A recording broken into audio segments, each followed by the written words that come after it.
Hey good people, and welcome back to the channel. Today I'll be sharing my thoughts and feelings on episode 2 of the new TV series Nekkid and Afraid of Love, which you can catch on Discovery Plus. This episode opens up with Candace and Nelson sharing some time together. And while Candace claims that she may have a connection with Nelson, I know the friend zone when I see it, and Nelson is knee deep in it with Candace. You can surely tell that Candace has her eyes set on Bennett, but she's hoping that Bennett has the heart to chase after her. We then see Bennett and Britt forming a deeper connection during their time alone. And in my opinion, Bennett may be more physically attracted to Britt, and he also likes that she's more direct with what she wants versus making Bennett chase after her. Later on in the episode, we see Candace playing a third wheel to Bennett and Britt's connection, and at this point, I feel kind of sorry for Candace because she's making no ground in getting Bennett's direct attention. There are 6 other guys on the island, and hopefully one of them makes a connection with Candace. We then see a scene with Crystal and Jay making their journey towards another couple.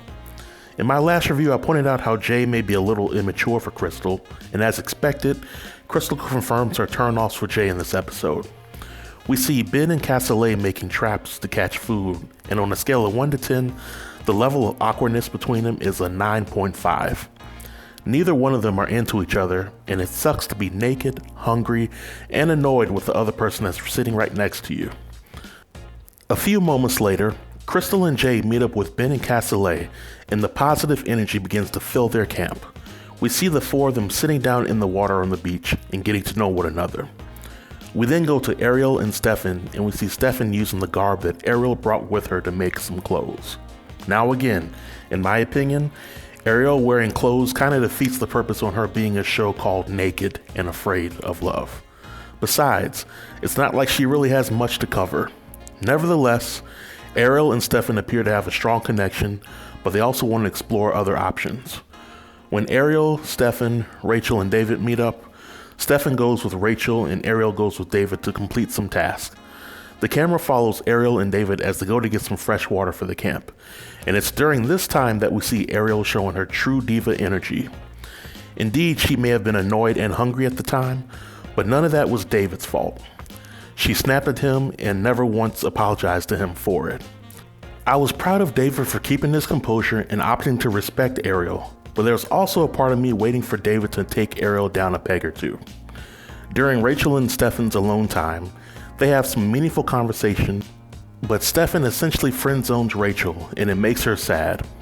Later on, we see Ariel and Stefan back together, and she makes it clear that she's into him. I think Stefan will be into Ariel until he sees Chelsea or Candace, and it makes Ariel jealous. Chelsea and Barack are then seen together, and I just can't take my eyes off of Chelsea. It's her smile, physique, and feminine demeanor that's extremely attractive. The 2 of them are talking with each other, and it seems to have a potential connection with each other.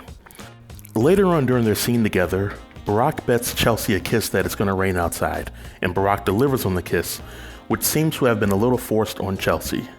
It was a simple kiss on the lips, but by Chelsea's reaction, you would have thought that she just busted a nut while in church. She seemed embarrassed, yet somewhat turned on at the same time.